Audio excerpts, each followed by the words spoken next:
दोस्तों, हमारे समाज में कई जातियां पाई जाती हैं, जिसमें कुछ जातियां नीची तो कुछ जातियां ऊंची कहलाई जाती हैं। परंतु क्यों, ये सवाल हर हिंदू के मन में जुड़ता रहता है। खासकर देश आज़ाद होने के बाद ये सवाल हिंदुओं में लगातार बिखराव पैदा कर रहा है। साथ ही जातिवाद और राजनीति के कारण हिंदू समाज और भी ज़्यादा खंड खंड हो गया है।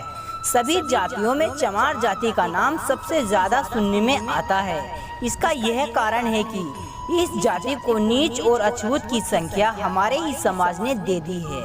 हिंदू धर्म ग्रंथों के अनुसार सभी मनुष्य को ब्रह्मा जी ने बनाया है, तो इसीलिए सभी बराबर हैं। किसी धर्म या ग्रंथ में जाति का उल्लेख भी नहीं है।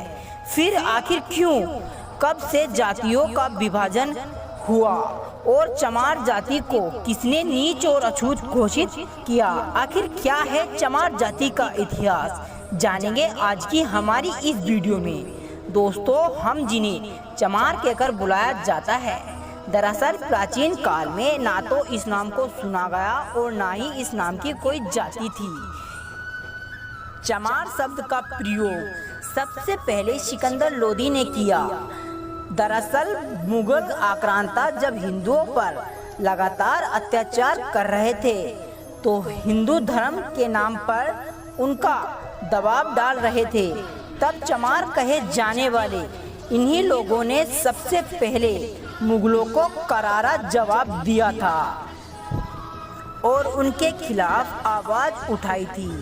उस समय सिकंदर लोदी ने इन लोगों को दबाने तथा नीच बनाने के लिए इन्हें गिरफ्तार करके चमड़े के काम में धकेल दिया था और उनका अपमान करने के लिए पहली बार चमार शब्द का प्रयोग किया था।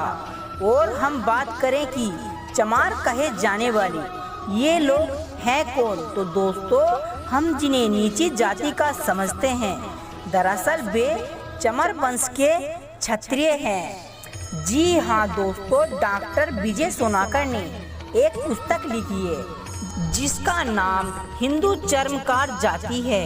इस पुस्तक में उन्होंने चमर वंश के बारे में विस्तार से लिखा है। यही नहीं, महाभारत के अनुशासन पर्व में भी इस वंश का उल्लेख मिलता है। भारत पर जब पुरखों का शासन था, तो उस समय भी भारत के पश्चिमी भाग पर चमर वंश का शासन था। डॉक्टर विजय सोनाकर के अनुसार राणा सांगा व उनकी पत्नी छाली रानी ने चमर वंश के संबंध रखने वाले संत रविदास जी को अपना गुरु बनाकर उनको मेवाड़ के राजगुरु की उपाधि दी थी। और इतना ही नहीं, उनसे चित्तौड़ के किले में रहने की प्रार्थना की थी। डॉक्टर विजय सोनाकर ने ये भी लिखा है कि विदेशी मुगल आक्रांतियों के उनके पहले भारत में सिख व दलित नहीं थे। जिन्हें हम दलित कहते हैं, वे आंतरिक लड़ाई के कारण क्षत्रिय समुदाय से धीरे धीरे अलग होते गए और उनकी गिनती निम्न और शूद्र जाति में की जाने लगी। दोस्तों, संत रविदास जी चित्तौड़ किलों में कई महीने रहे थे। उसी का परिणाम है कि पश्चिमी भारत में आज भी रविदास जी ही हैं। इतना ही नहीं, राजस्थान में आज भी चमार जाति का प्रभाव राजपूतों जैसा ही है। दोस्तों, आज भारत में 23 करोड़ के आसपास मुसलमान हैं और लगभग 35 करोड़ के आसपास अनुसूचित जाति के लोग। जरा सोचिए दोस्तों, अगर इन लोगों ने मुगलों के आगे हार मान ली होती और मुसलमान बन गए होते, तो आज 50 करोड़ से भी ज़्यादा भारत में मुसलमान होते। दोस्तों, अगर आपको ये जानकारी पसंद आई हो तो अपने दोस्तों के साथ इसको शेयर करें।